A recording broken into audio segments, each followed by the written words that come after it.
Magandang araw sa inyong lahat. Nandito kami ngayon sa Pasay. Sa may Pasay, sa may Tapka. Sa Tapka. Pasay. Ayan. Sa may Double Dragon Plaza. Biyahe pa lang kami. Medyo may pagka-traffic na rin kasi mag-ano kami doon. Mayroon lang kaming kukunin na kagamitan.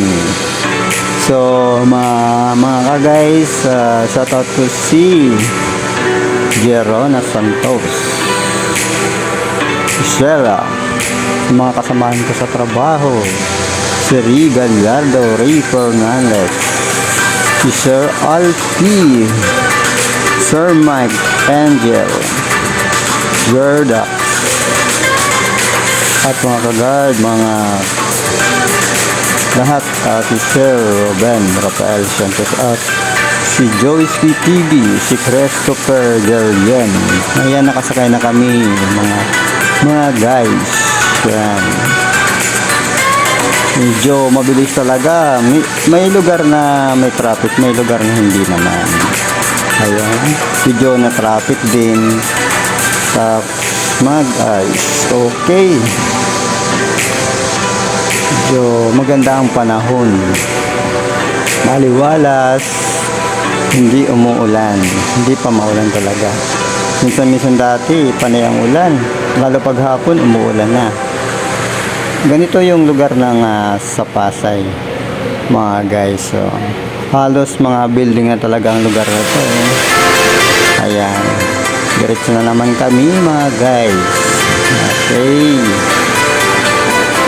kukunin lang kasi mga kami ng kagamitan. Dati wala pa to dati. Ano pa to dati? Mga madamo pa to dati. Ngayon ayos na siya. Marami pang ginagawa sa mga guys. Okay, ayan mga guys. Ito ang ginagawa namin mga guys. So, hindi naman okay lang naman. Ito ang ginagawa namin. Lalagay namin yung mga nilinis namin sa sasakyan. Kailangan palaga malaking sasakyan para magkasya ang mga gamit dito. Mga guys, medyo napakabigat talaga siya.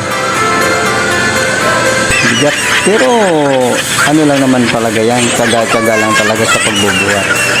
Pero pagkatapos niya, hindi na sa hindi na sa mabigat. Ano lang talaga, kailangan tsaga-tsaga lang talaga sa mga ganyan na pagbubuhat. Kasama na yan sa pag nasa labas na.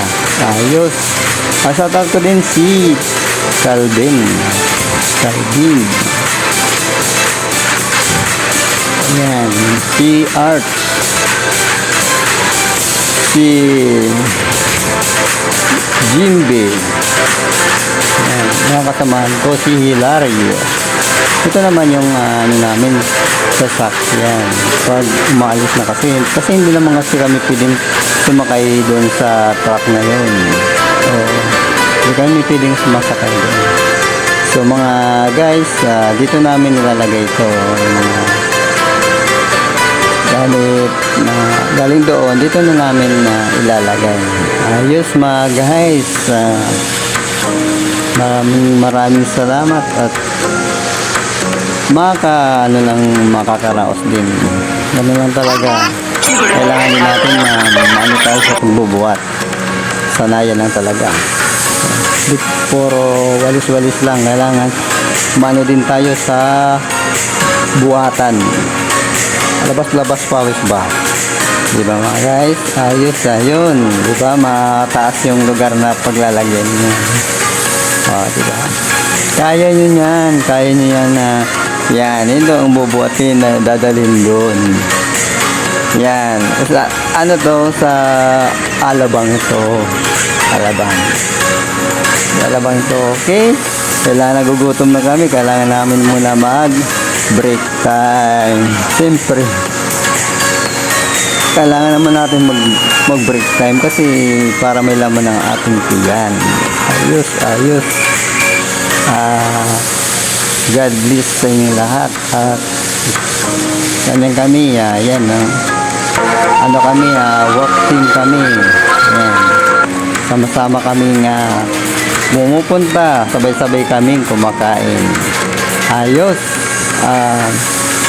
Shout out ko din yung mga bago kong friends, mga pinsan, mga kapatid ko, mga magulang ko. Shout out ko din sila. Mga kurumustahan sa Bicol. Shout out ko kayo. At si Sir Alfie, shout out ko din. Yung kabusing namin. Okay, kain po tayo. Medyo malayo-layo lang kasi talaga yung namin, kinakainan namin. Ganun talaga.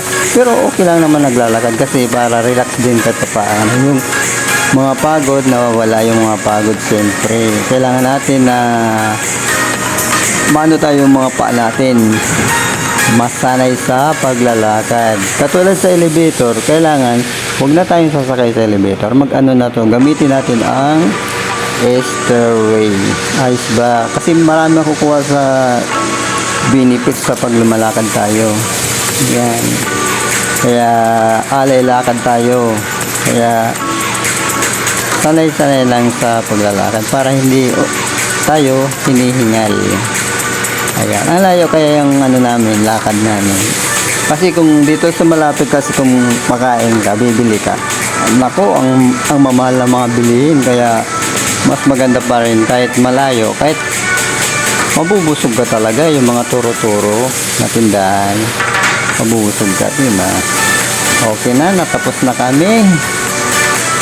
Start na naman kami sa pagbubuhat. Ayan, dito namin pinaparada yan. Ayan. Diba? Teka.